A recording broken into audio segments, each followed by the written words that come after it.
Checking for the presence of methane gas and detecting oxygen deficiency have been necessary activities in underground coal mining for many years. Methane testing has been at least partly responsible for the decreasing frequency of disastrous coal mine explosions in recent times. However, because of changing technology, increasing numbers of methane face ignitions are evident. Some possible ignition sources are frictional sparks from cutting bits, arcs and sparks from electrical equipment or electrical sources, improper use of explosives, open lights, or smoking, which by law are not permitted anyway, and the improper care and use of a flame safety lamp. Any one of these could trigger a major disaster in an explosive mixture of methane and air. Many approved instruments are now used to detect and measure percentages of methane, and others used to indicate the percentage of oxygen in the mine atmosphere. However, the permissible flame safety lamp is still carried by certified persons as a supplementary testing device. Great care in both the maintenance and use of the flame safety lamp is necessary, not only for the lamp to serve as the supplement to mechanical devices, but also to prevent ignitions. The Code of Federal Regulations states, each operator shall provide for the proper maintenance and care of the permissible flame safety lamp or any other approved device for detecting methane and oxygen deficiency by a person trained in such maintenance. The principle of preventing the flame in a safety lamp from igniting gas in the atmosphere surrounding it is relatively simple.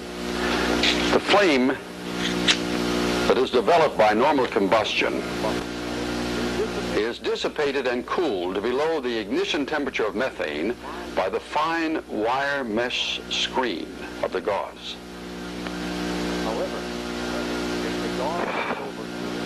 However, if the gauze is overheated, the flame will penetrate through the mesh.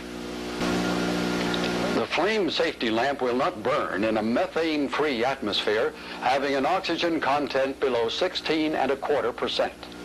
In a methane-free atmosphere, oxygen deficiency can be detected by its effect upon the flame of the lamp.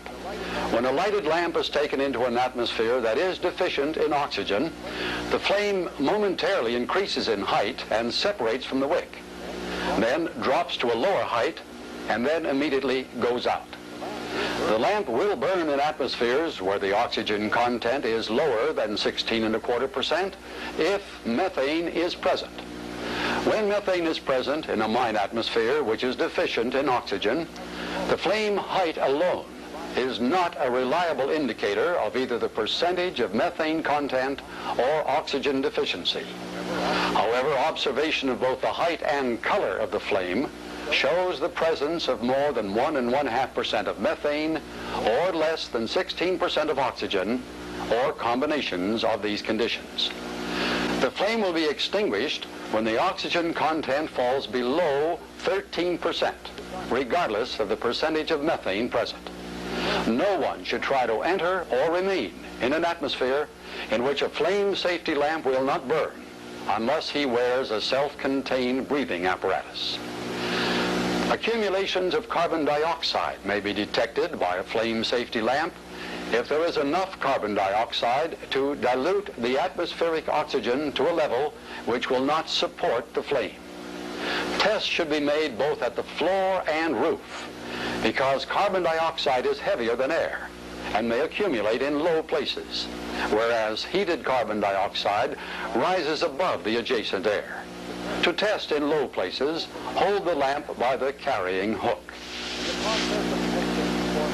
In the process of testing for methane, the lamp is held firmly in either hand by the fuel fount and always in an upright position.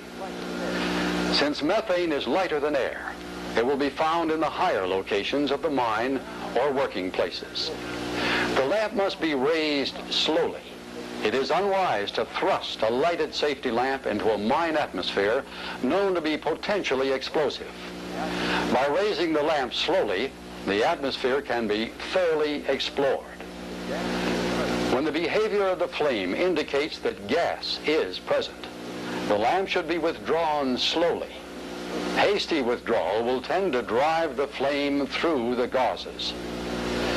In the event that a safety lamp is thrust unintentionally into an explosive mixture, which may be indicated by the lamp filling with flame or the wick flame going out, it should be withdrawn slowly and taken to fresh air for relighting.